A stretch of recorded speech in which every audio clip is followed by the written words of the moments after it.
साथियों नमस्कार, कैसे हैं आप सब लोग। मज़ामा केम छो कसा आहेस।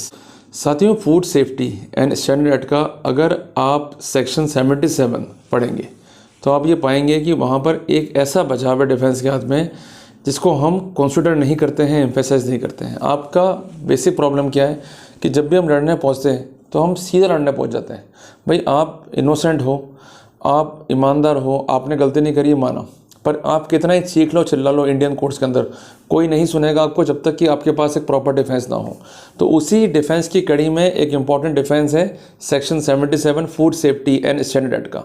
क्या कहता है ये कानून और कैसे हमारे लिए बेनिफिशियल है और किस तरह से हमें क्लिक करना है इस पॉइंट के ऊपर, ये जानना अति आवश्यक है यदि हम बचना चाहते हैं झूठे प्रोसिक्यूशन से, जो कि अक्सर जो है दाखिल कर दिए जाते हैं by the concern food safety officer या एनी अदर ऑफिसर।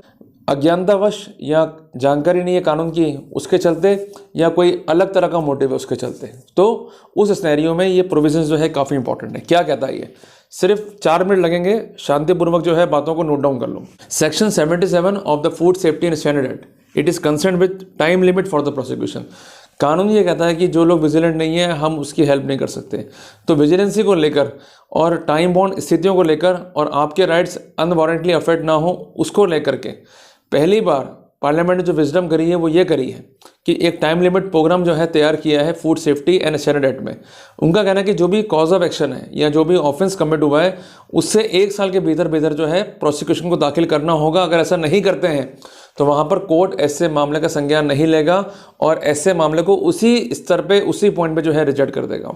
साथियों, स्थिति क्या है कि not with standing anything content in this act, की इस एक्ट में किसी बात के होते हुए भी no court shall take cognizance of an offence, की कोई भी कोर्ट जो है किसी भी ऑफेंस का जो कि इस कानून के तहत किया गया है या करने का जो है साक्ष्य पत्रावली पे है संज्ञान नहीं लेगा यदि इस्तगासा जो है पेश किया गया है after a period of 1 year from date of commission of an offence. तो कुल मिला के हमें 4 बात जो है क्लियर होनी है कि लिमिटेशन जो है 1 साल का है। शुरुआत कहाँ से होगी कि जिस दिन ऑफेंस जो है कमिट हुआ है उसकी डेट से वो काउंट करना है। तीसरी बात ये है कि जो भी प्रोसिक्यूशन है वो दाखिल करना है 1 साल के अंदर अंदर। अगर ऐसा नहीं हो रहा है तो कोर्ट वहाँ पर संज्ञान नहीं लेगी। अगर ऐसा इस्तगासा पेश होता भी है तो कोर्ट वहाँ पर इस्तगासे को रिजेक्ट कर देगी। इस कारण इसका जो ऑपरेटिंग फेज है उसमें लिखा हुआ है कि not with standing anything content in this act, की इस एक्ट में किसी बात के होते हुए भी कोर्ट संज्ञान नहीं लेगा उस परिवाद का जो कि कॉज ऑफ एक्शन के 1 साल के बाद जो है दाखिल हुआ है। पर कई बार ऐसा होता है कि कुछ कारण ऐसे हो जाते हैं कि वो परिवाद 1 साल में दाखिल नहीं हुआ है। तो वहाँ पर रेमेडी किया प्रोसिक्यूशन को कि provided that commissioner of food safety में, शैल नहीं है, में डिस्क्रिशनरी पावर आ गई है concern commissioner of food safety के पास में, for the reasons to be recorded in writing. यहाँ पर आप एक चीज़ जो है ऐड कर दो, for the reason to be recorded in writing appropriately. अगर एप्रोप्रिएट रीजंस नहीं है तो इस सिनेरियो में भी उसका आदेश जो है अपने आप में इलीगल हो जाएगा। ये मैं नहीं कहता हूँ, जजमेंट है ऑनरेबल सुप्रीम कोर्ट का इंद्रजीत सिंह बनाम संतोष का जजमेंट है 19/4/2022 का। उसमें ये स्पष्ट है पैरा नंबर 4.4 में कि यदि कोई भी ऑर्डर पास कर रहा है प्रशासनिक अधिकारी या जुडिशियल ऑफिसर तो ऐसे स्थिति में उनका दायित्व है कि जो भी ऑर्डर वो पास कर रहे हैं उसमें स्पेसिफिक रीजंस हो और ऐसे रीजंस जो कि सपोर्टेड बाय लॉ हो, supported by proper exercise of discretion हो। अगर ऐसा नहीं है तो किसी भी रूप में ऐसे ऑर्डर को हम रीजन या प्रॉपर रीजनिंग के साथ जो है नहीं मान सकते। ये कारण इसलिए दिए गए ऑनरेबल सुप्रीम कोर्ट ने। कई बार ऐसा होता है कि अथॉरिटी मनमर्जी करती हैं, बिना किसी आधार के जो है कार्रवाइयाँ करती हैं और प्रोसीड करती हैं, और अथॉरिटी भी इतनी महान है कि जो जजमेंट सुप्रीम कोर्ट के उनको दरकिनार करके अधिकांशतः ये प्रोसीड कर जाते हैं। इसलिए हमेशा मैं कहता हूँ कि जब भी आप लड़ रहे हो do not make a fight verbally. Verbal fight करनी है अपनी बीबी से करो, पर अगर कोर्ट में लड़ना है, कानूनी लड़ाई लड़नी है तो आपको वहाँ पर कागज चाहिए। कागज प्रॉपर नहीं बना आपका तो आप ही मारे जाओगे। अब ये जो पॉइंट है हमने रेस कर दिया वर्बली, कौन सुनेगा। तो इसलिए आपको जब भी सैंक्शन को चैलेंज करना है या जो परमिशन मिली है प्रोसिक्यूशन की उसको चैलेंज करना है 77 food safety and standard act की लाइट में, तो आपको ये ध्यान देना होगा कि जो सेकंड पार्ट है जो उनको राइट दे रहा है कि इस अवधि को विस्तारित कर सकते हैं, बट विस्तार करने के लिए रीजंस रिकॉर्ड करने पड़ेंगे राइटिंग में, but this reasons must be appropriate, they are in consonance with the rule of law. If they are not in that scenario proceeding would be vitiated. इस बात का जो है विशेष ध्यान रखें। Approve the prosecution within an extended period, तो इस तरह के प्रोसिक्यूशन का लिमिटेशन जो है वो एक्सटेंड कर सकता है, बट उसकी अवधि क्या है, up to 3 years from cause of action means जिस तारीख से ऑफेंस कमिट हुआ है उसके एक साल तो परिवाद पेश करना ही करना है, उसमें कोई रीजंस नहीं चाहिए। बट अगर टाइम लग गया है और टाइम 1 साल से ऊपर बीत गया है तो किसी भी अवधि में ये टाइम 3 साल से ऊपर एक्सटेंड नहीं कर सकते। और अगर ऐसा एक्सटेंशन दे रहे हैं तो the concerned officer means commissioner of food safety is required to accord the reason. अगर रीजन अकॉर्ड नहीं है तो वहां पर किसी भी रूप में प्रोसिक्यूशन जो है सक्सेसफुल नहीं होगा। तो बात छोटी सी है बट बात समझने वाली है।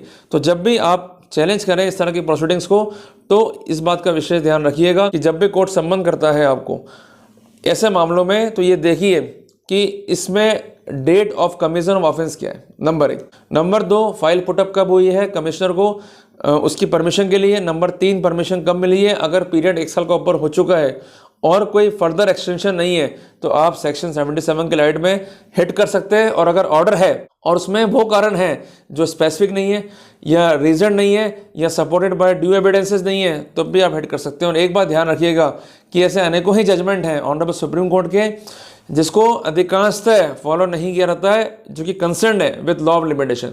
जो ये कहते हैं कि अगर कोई मामला बियॉन्ड लिमिटेशन पेश हुआ है तो वहां पर प्रसंज्ञान से पहले संबंधित मुलजिम को सुनना होगा। ये फैसले आपको नेट से मिल जाएंगे। कोर्ट ऐसे मामलों में संज्ञान से पहले आपको नहीं सुनती है तब भी एक इंपॉर्टेंट पॉइंट बनता है टू हिट द प्रोसीडिंग। इसलिए घबराओ मत। अगर कोई प्रोसीडिंग है तो समाधान भी है, पर समाधान तब मिलेगा जब आप कानून को पढ़ोगे, समझोगे, उसको अप्लाई करोगे। अगर नहीं करोगे तो वहां पर मारे जाओगे। तो ये डिफेंस का सबसे महत्वपूर्ण हथियार है, महत्वपूर्ण बिंदु है, इसको समझ लीजिएगा और वर्कआउट जो है कीजिएगा। तो नशल में हम क्या कंक्लूड करेंगे कि जब भी हमारे को आ रहा है प्रोसीडिंग तो हमको सबसे पहले डेट ऑफ ऑफेंस देखना है, ये इस तरह से कब पेश हुआ वो देखना है, फाइल पुटअप कब हुई परमिशन के लिए कमिश्नर को वो देखना है, और उसने अपना परमिशन कब अकॉर्ड किया उसको देखना है।